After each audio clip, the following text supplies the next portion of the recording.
Welcome to Soya and Baila's world, where real talk meets real laughs. It's raw, real, relevant. From trending topics to untold stories, we dive deep, go off script, and say what you're really thinking. Whether it's culture, chaos, or candid convos, we're here to keep it raw, real, and ridiculously fun. New episodes drop weekly. Catch every episode on YouTube. Don't miss a moment. Subscribe on YouTube.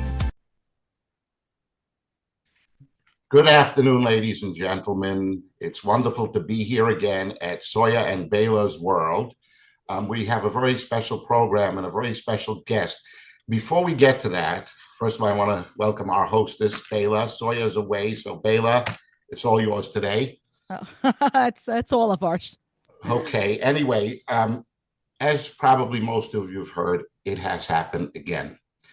Another hostile takeover of Columbia University, its library, and of course, it has essentially been commandeered without the authority, any legitimate authority behind such commandeering, and that's become something very, very common because this has been within the context of an ongoing eruption or explosion of anti-Semitism that has been latent but blew up after October 7th and has been ongoing since then.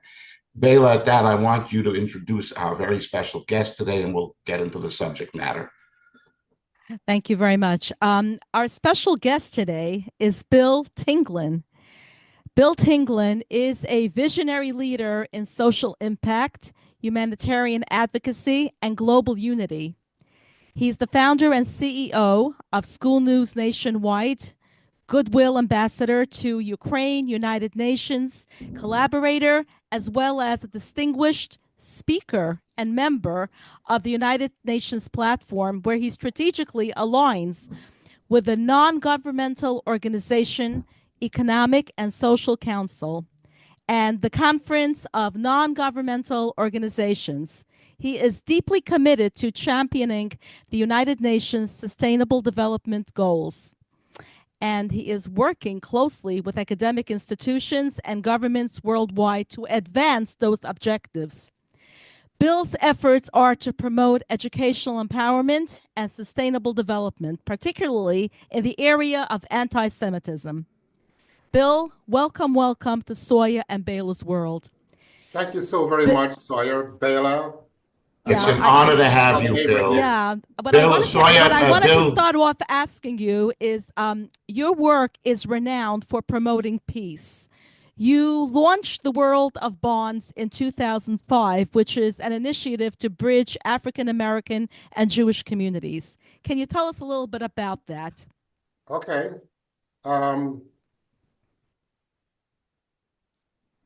African Americans, well, let's back up. My endeavor, my enthusiasm, my education when it comes to anti-Semitism started about 30 years ago when I met a wonderful lady by the name of Sarah Fishberg, a Holocaust survivor.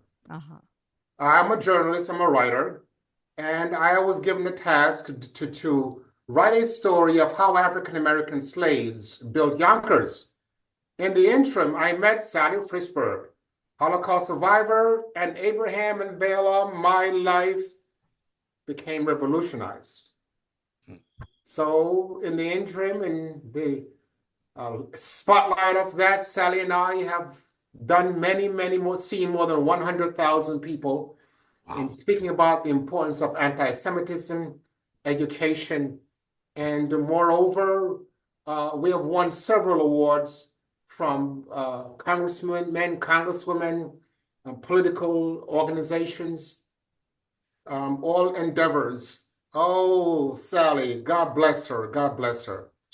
We still work together, a little bit older now, but Sally got me started about 30 years ago, and now I am a prominent, thanks to her and many others, I am now prominent in the endeavor of anti-Semitism, Holocaust education. I'm a speaker, very important, very important. I'm a speaker as an African American, but important on the Israeli Speaking Bureau for the Consul General's office here in New York. So that shows you the importance of what we're doing. And I understand, Bill, if I may, that you are about to get an honorary doctorate. We'll be calling you Dr. Bill very shortly. Yes, as well. that is correct. That is awarded. Correct. Okay. That is correct. But let me continue to say that respond to the strength of Baylor's question. I do not come here today to merely as an author. I come to you as an African American, a man, a New Yorker, someone who knows deeply and personally what it means to walk through life's shadows by prejudice, weighed down by history, and still rising with hope. I'm speaking on and about someone who has lived the wounds that come from being misunderstood, misrepresented, and marginalized. Anti-Semitism, it's not someone else's battle, it is ours. So when hatred is allowed to flourish and unchecked, it becomes a wildfire. It does not pause to ask who you are or what you believe. It squashes all we hold dear, our dignity, values, and humanity. So there is a unique kinship, Brother Abraham and Baila, between African Americans and Jewish people. We are communities forged by fire, survivors of domestic and systematic brutality, bounded by our shared histories of slavery and genocide, displacement and struggle. So we know what it is to have our stories silenced, our children feared, and our existence questioned. So the Radio Outreach Initiative today is not just about academic exercise. It is a moral imperative, and thanks to you, Baila, and thanks to you, Abraham. So today's segment, we will pull anti-Semitism from the shadows to study its origins and to confront its presence and to educate generations. That's exactly where I was going. It's exactly where I was going now. Dr. Bill, Ambassador Bill, I wanted to ask you if you could just briefly tell us what are the underlying foundational causes of anti-Semitism? And then we'll step over to talk about how do we combat it? Okay. Anti-Semitism did not begin in 1933, nor did it end in 1945. It is an ancient hatred, older than the Holocaust, more enduring than any regime, from medieval ghettos to crusade massacres, from economic scapegoating to ritual murder. Myth anti-Semitism has shaped and shifted throughout history, wearing different masks, but speaking the same venomous language. So today it is digital, it is casual, it is global. So we see it on college campuses, like what's going on in Columbia University in many areas, where Jewish students are ostracized and political rhetoric veiled in dog whispers on social media platforms that normalize conspiracy theories and Holocaust denial. And still many remain silent. Would you believe that? But we must understand that anti-Semitism is not an isolated issue. It is an early warning system of social decay where anti-Semitism rise. So too does racism, xenophobia. Yeah. And those who stay silent, that's acquiescence. Indeed. Silence is acquiescence. Indeed. So Abraham and Baila, your radio segment forces us to confront a historical pattern, recognize that we will repeat it if we fail to challenge it. It's incredible, Bill, how you point out that it is in fact something that goes beyond 33 to 45. It has always been there. It has existed no matter what situation the Jews happened to be living at the time, be it in Europe, wherever they were. If they were wealthy, they were hated because they were rich. And they were, if they were poor, they were hated because they were poor and downcast. Yeah. No matter what their socioeconomic status, somehow the anti-Semites always found a reason and an excuse to hate. Well, from a psychological perspective, when you hate a person, no matter what they do, you're going to turn it into something bad. So, as you said, Abraham, when the Jews were rich, or rich Jews were hated because they were accused of stealing money from the non-Jews, and when they were poor, they were accused of being unhygienic. So, no matter what you do, when somebody hates you, you could never win with them. That's correct. Ambassador Bill, Dr. Bill, what is being done to combat this? And I think this is primarily something you've devoted your entire life to combating this with. I think it's a fundamental, correct me if I'm wrong, you have a fundamental knowledge and understanding that if hatred is out there in the hearts of people and it attacks one group, sooner or later it'll go to another group. So anti-Semites are going to turn on African Americans, and bigots are going to turn on Asians. Everybody's going to turn on everybody else if that hatred is alive and around. Yes. So you've been spending your life combating it. Yes. Let's talk about that. This is the crux of it. Indeed. Abraham and Bella, what triggered in my heart was when I was in Bogdanovka in the Ukraine, where 54,600 Jews were massacred in less than 14 days. I stood on that blood-soaked ground under my feet, where 54,600 people were massacred. A New Yorker going to the Ukraine, heard of such instances, but I tell you, when you're there, it's something else. I was with the youngest Holocaust survivor, Samuel Baikov. And while I was there with him, only 127 people survived that massacre out of the 54,600, and he was one of them.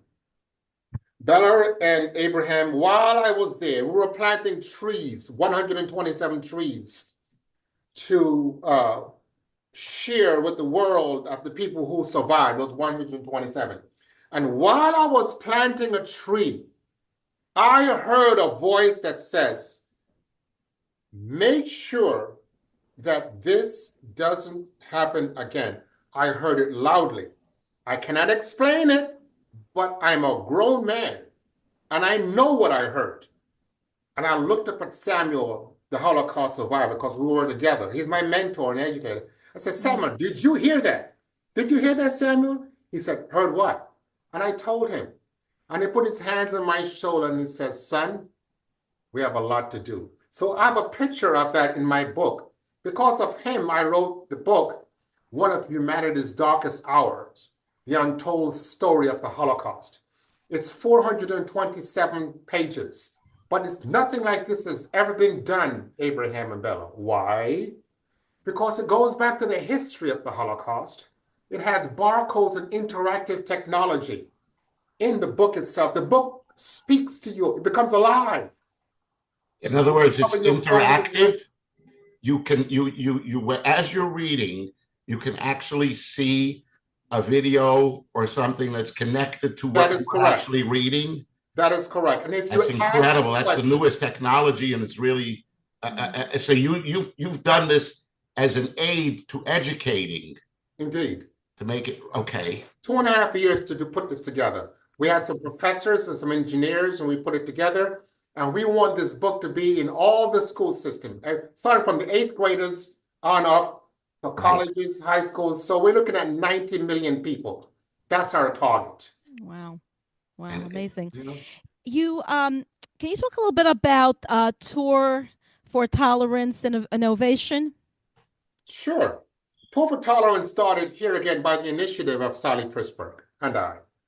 And when we initiated this, in which we were interviewed, we went to school, from school to school to school, talking to the students, and we had the students interview Holocaust survivors and African American seniors about the atrocities of the past. And that's how Tour for Tolerance started.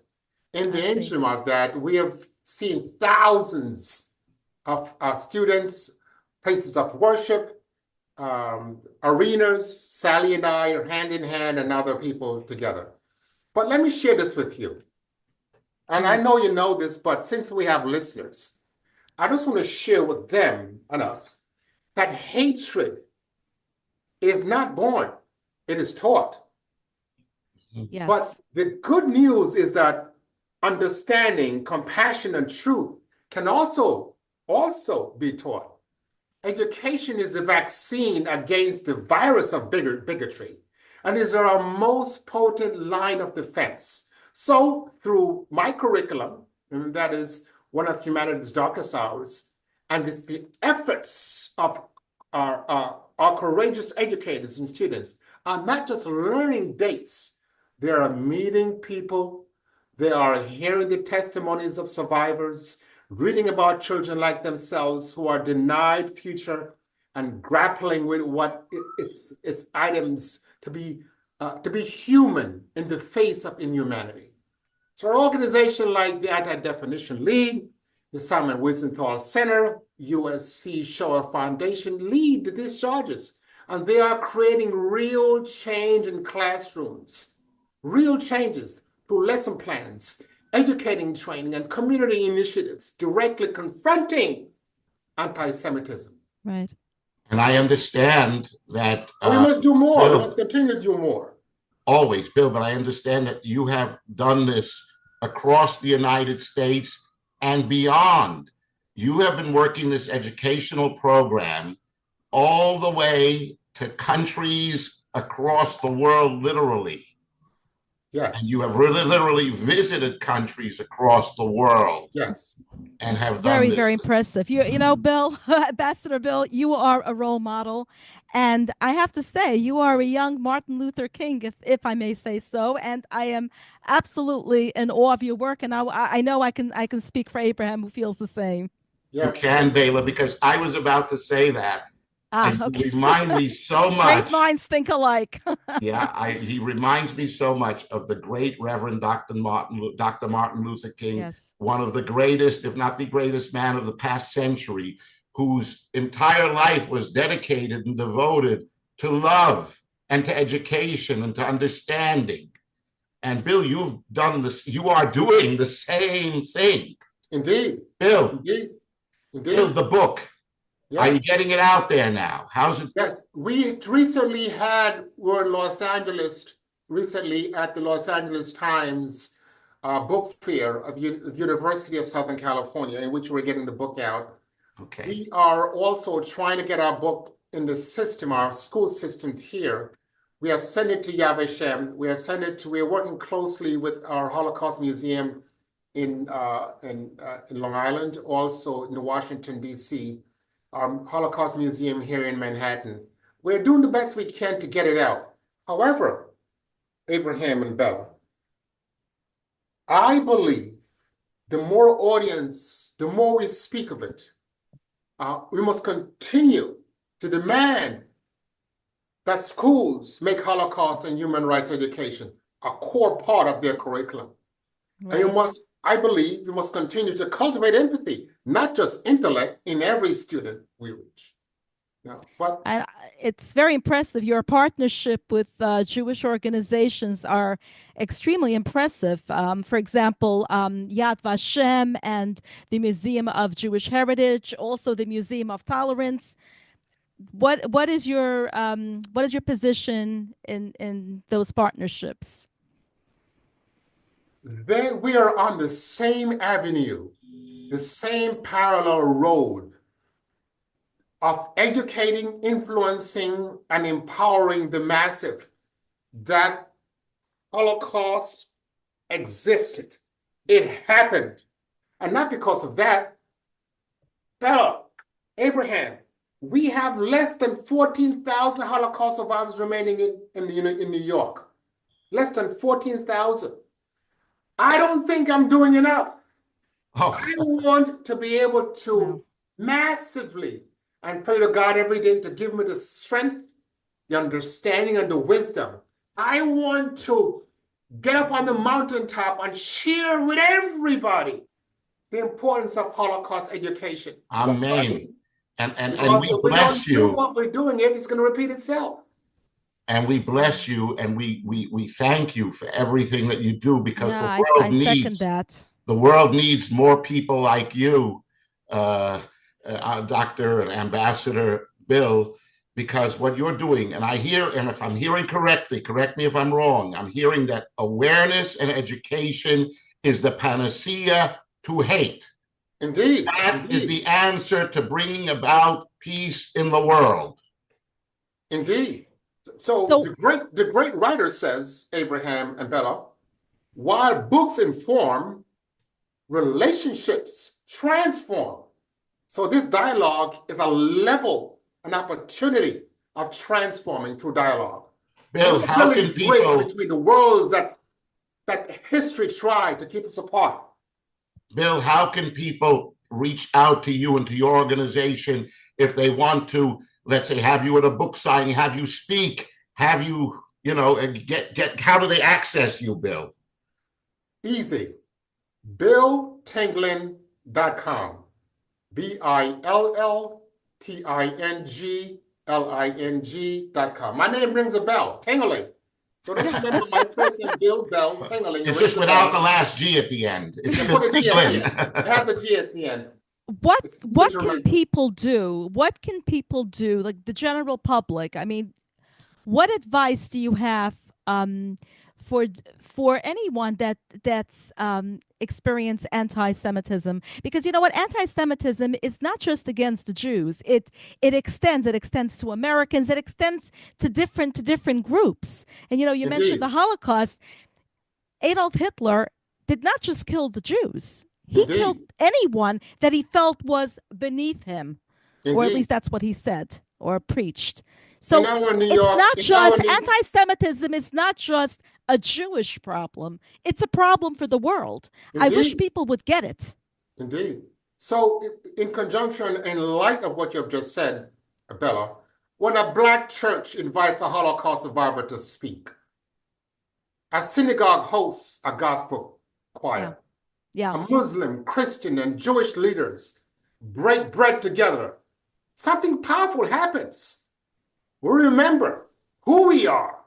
We recognize that humanity is not defined by our differences, Yes. but by our dignity. Yes. So there are living examples of this, the legacy of Salem, where Black and Jewish leaders march arm in arm for civil rights. Interfaith initiatives in New York, Los Angeles, right, and beyond continue the force of solidarity. So we must take it further. We must host dialogue in our schools and places of worship and community centers. We must break that silence before the silence breaks us. So what, ladies and gentlemen, for the appropriate leadership, again, that's Bill Tinglin, TINGIL.com, where you can reach out to Bill. And again, you can arrange to have him speak or make arrangements for any kind. He will direct you, he will guide you as to how to go about combating this illness that has affected society everywhere. Indeed. And maybe, hopefully, with Bill and others like him, we will be able to make peace throughout the world. Bill, it has been an unbelievable honor to have you. And not just myself, Baila, the entire world, the world, not just the Jewish people, the world is grateful for everything that you and your people and people like you do for the entire world. We thank you with our full heart. I know you have to close, but the great writer says on this wonderful last words, it says that we can only build the moral resilience that makes hatred unwelcome through the intentional outreach and sustained relationship building. Right. That's very important. So unity is very important. It's important that everyone sticks together. Would you say that? Indeed. Indeed. It's a bond. It's like many of you biblical scholars know the relationship, know the strong relationship David had with Jonathan. You know, Right. their parents, or one may say, the people above them were adversaries. Right. But Right. here we have two young leaders. They were bonded, Yes. together. Yes. So we Yes. could take that example. So let's take that, ladies and gentlemen. Let's remember we have awareness, education, unity, understanding, and that will bring love and peace. On that note, Baila and I want to thank you. This has been a special edition of Soya and Baila's World. Again, the Honorable Bill Tinglin, thank you again for all that you do. And we look forward to having you again as a guest at some time in the near future. I am And- most honored, Baila. Yeah, and may we have peace in the world. Indeed. Amen. Amen. So it's at billtingling.com. BILLTINGLING.com. Thank you. Thank you so Bye-bye. much. Bye-bye. I'm most honored. Bye-bye.